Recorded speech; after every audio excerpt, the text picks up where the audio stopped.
Hola, ¿cómo estás? ¿Todo bien?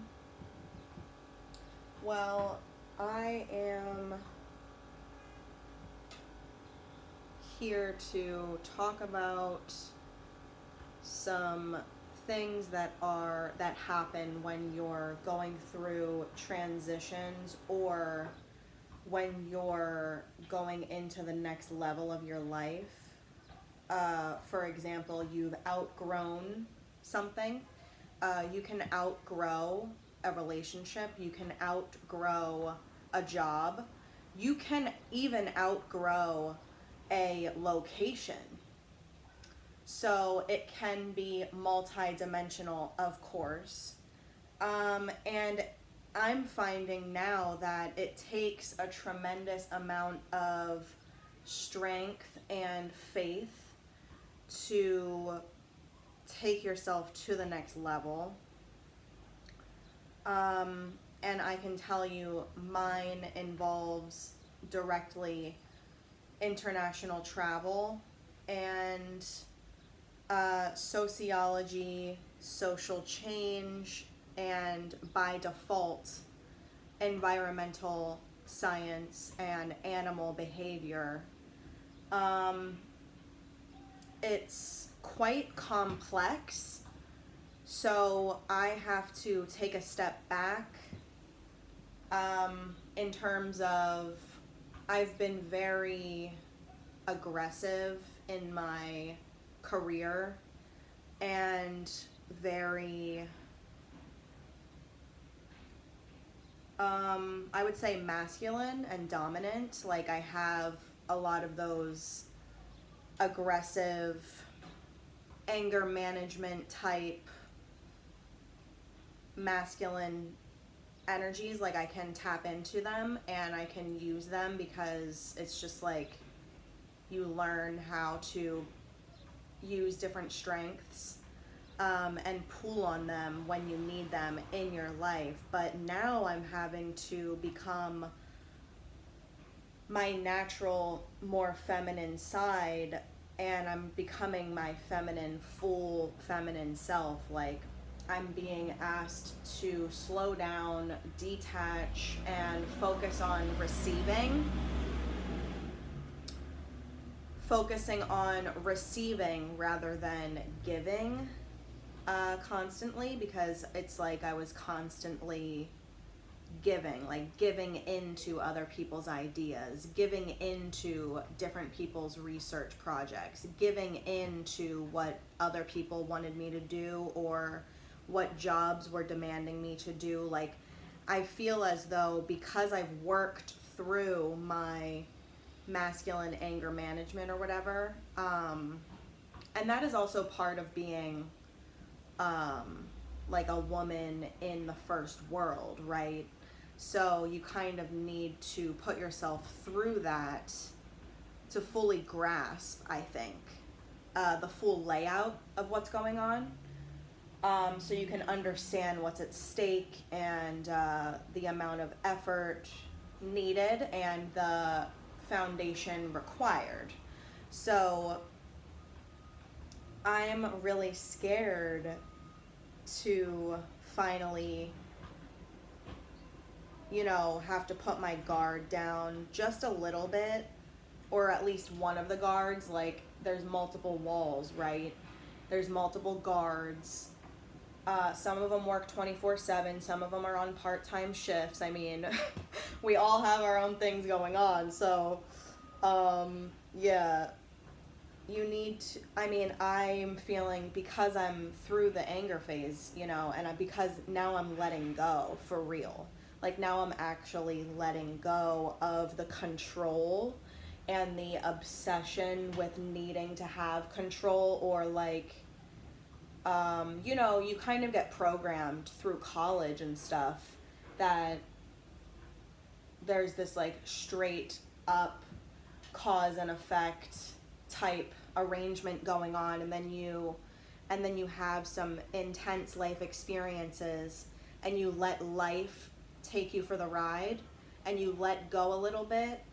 I think that you this is where you find real life.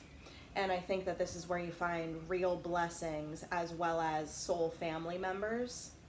Every time that I let go or dove into like what I really wanted in terms of travel or research or experiences or different focal points, every time I dove into what I was, yearning for, it was so scary. But at the same time, it was so fulfilling, and it was like exactly what I needed at that point. It was like my soul food. And I think that we need to do more. We need to focus on doing more things that involve feeding the soul. And for me, that just happens to be working with people who are from a different place in society as me. And I'm not talking about lower than me. I'm talking about different cultures, different religions, different languages, different locations. Therefore, usually different information, different ingredients, different categories. So the reason why I like that, just as a side note, the reason why I love that, and this is the only show that I can recommend that exists on Netflix, is Chef's Table. Now, the reason why Chef's Table is by far the best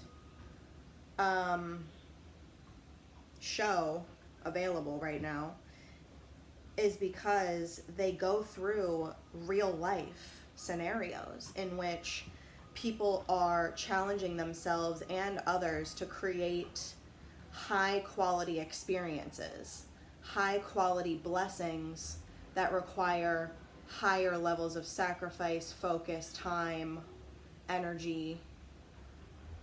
And they're talking, these people who have, we're talking about really successful people in this society who they spent like a decade, 2 decades, perhaps 3 decades focusing on their work.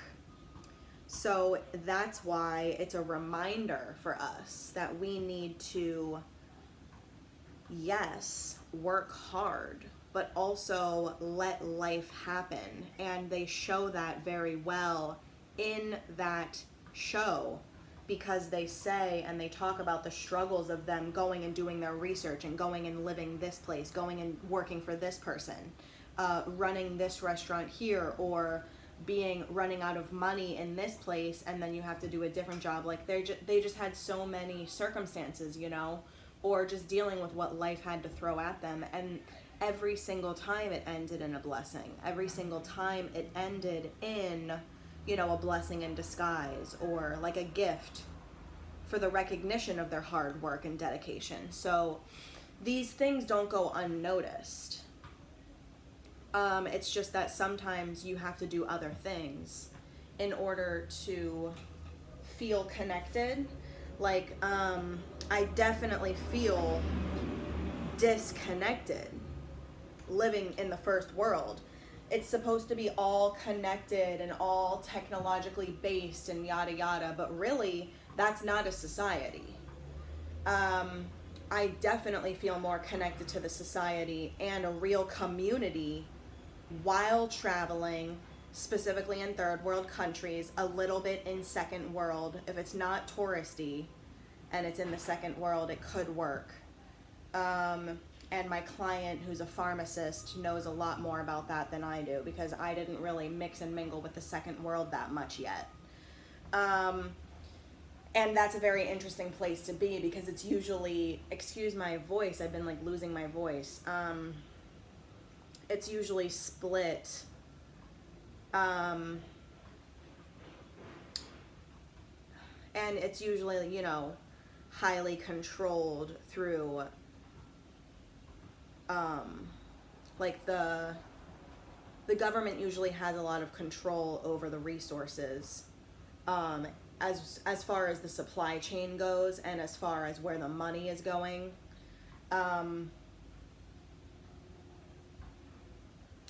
And I would say that because the first world is dealing with so much of this fear-based stuff, fear of not having enough, fear of not being accepted, fear of not being good enough actually for this society. Like I find that there are many people that feel like they don't, not only do they not belong, but that they don't qualify or something like this, like low self-esteem types. And then you have the other higher self-esteem that they've put in their work and they're, on the up and up, but everyone is still struggling with their setbacks and everyone is still in real life, which means dealing with their own, for lack of a better word at this moment, dealing with their own energy signatures that they've created or that they've subscribed themselves to, or the different contracts that they've signed. So I have to jump off the cliff into the next level, okay? So I have to actually detach and remove myself from the current equation in order to do that. You can't just talk about changing and not actually do it. That would be a straight up contradiction for your own soul, and you're going to be really confused. So, and that's where you see people starting to fill it with other things, like they're filling a void.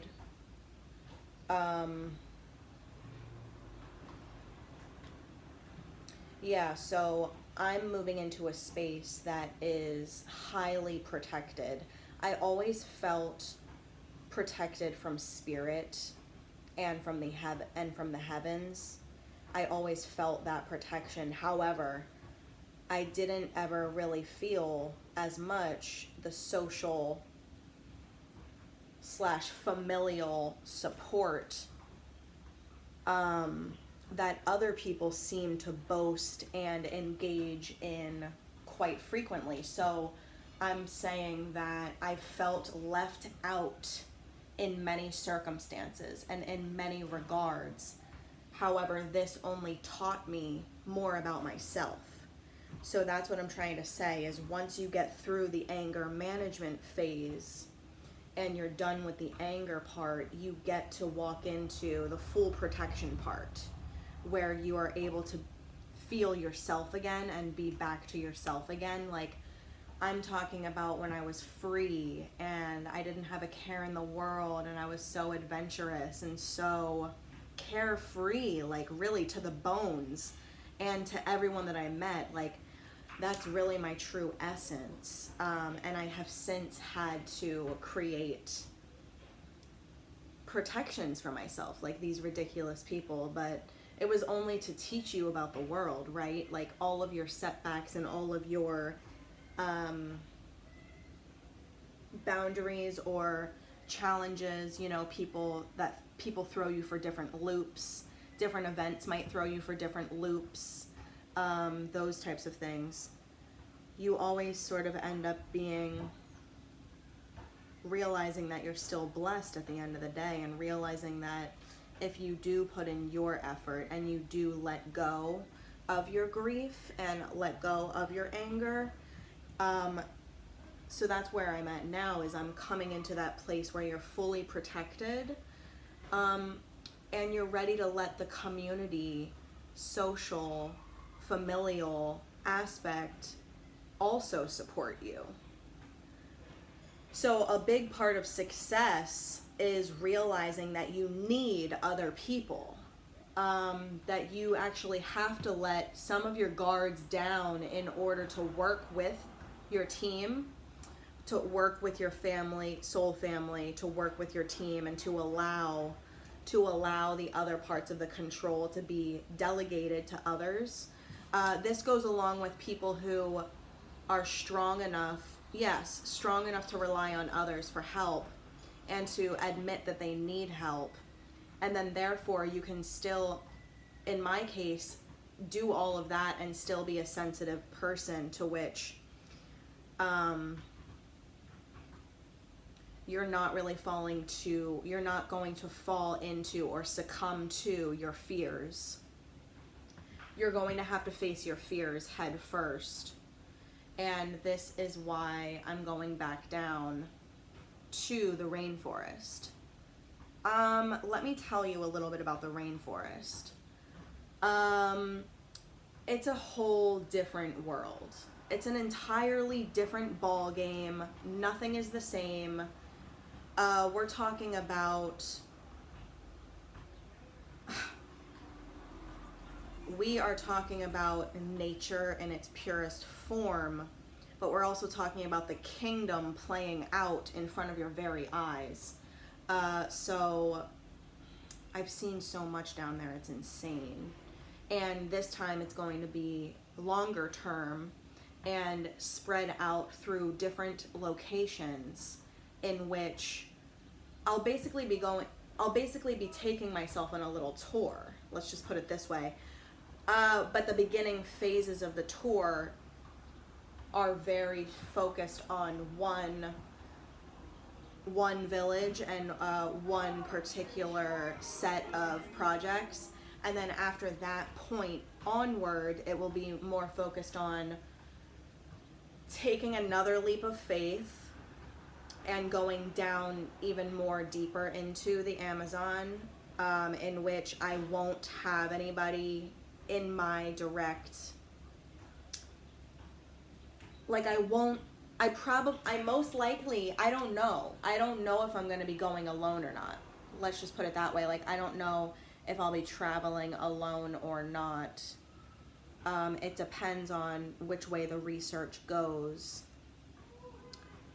And I'll most likely be spending some time in the countryside of Brazil to ease my way into it, because think about it, I'll be living in the village for several months and then going right back into a city again. I don't think so. I need some more village time / countryside time in Brazil before going to the city of Brazil. Let's just put it that way.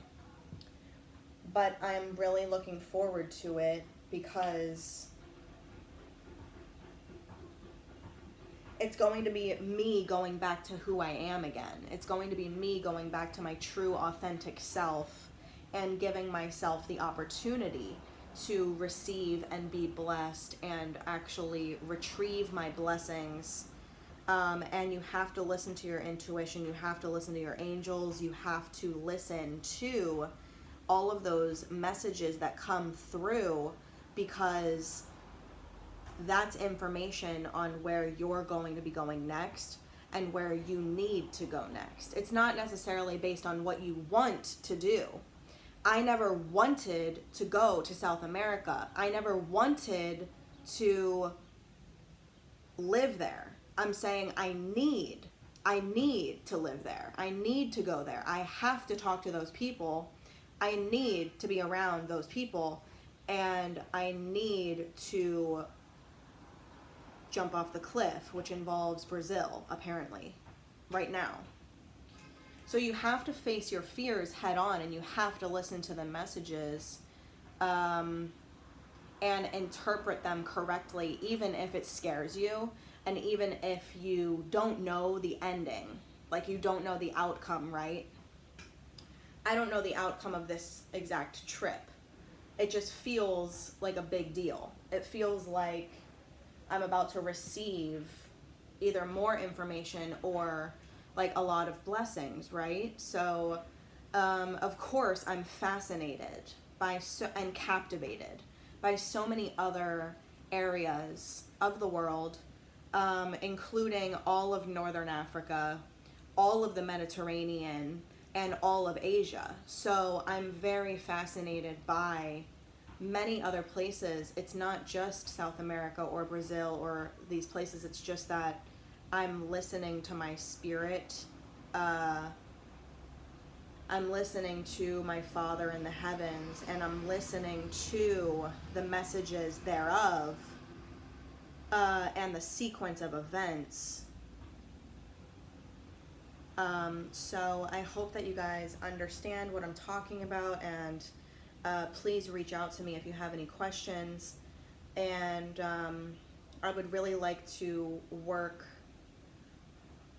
on the farms again for a little bit. I would really like to work with the animals again, not not really interacting with the wild ones because I want to keep them wild.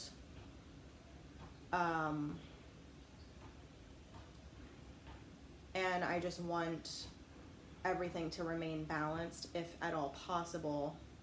So maybe I could get involved with some sort of organization that has to do with agriculture down there, but I'm not 100% sure because I know a couple people down there that already have some things going, some programs going on, but I'm not sure which one or which circumstance, which organization or which situation, like if I would be starting my own or if I would be working for something that's already established, because I have so many ideas as to what the possibilities are down there, inside of business, inside of the environment, inside of the society, and what's best for everyone involved.